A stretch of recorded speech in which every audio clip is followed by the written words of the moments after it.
Hypertubes. Gotta love them. New in update 3, they're a really handy way to go long distances without needing to spend too much time thinking. So I have set up on my base a nice big hypertube hub over here.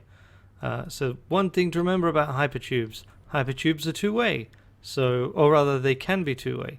You just need to stick an entrance at either end. So, here we go. Pop through.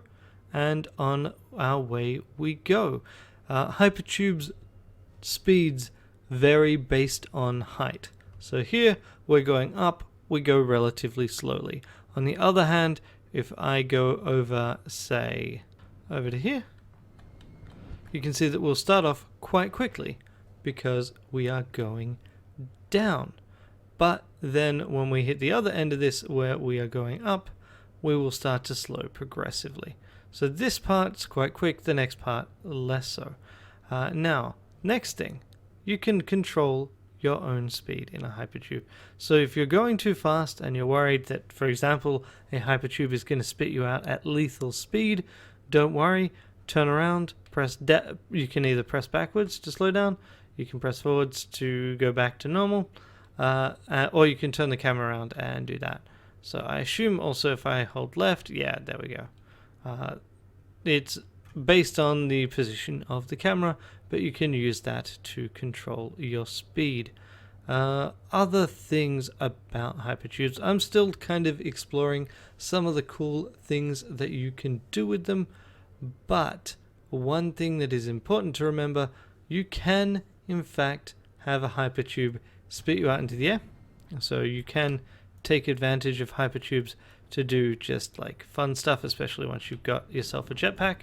And so we go down and then up, and this will send me going up quite a ways. Admittedly, I just then let most of my horizontal momentum go away, so that's not ideal. But if I weren't, and I would have started actually using my jetpack there, I've actually got a decent amount of horizontal momentum, which I can keep up. Next, the last thing that I wanted to go through in this video is actually demonstrated over here. You can go seamlessly from one tube into another. If you're an idiot like me, you can decide to build a deliberately overly dangerous setup like this one, which flings us ridiculously high into the air, and then, I mean, ideally you just land in the water. But if you want to, be a fool, you can make yourself drop straight into the tube that actually takes you to the desired destination. And there you go. This also applies in the other direction. So you can very easily do this and have a tube pointed at another entrance and then get flung straight into the main tube on the way back. So there you go. That is some fun with tubes.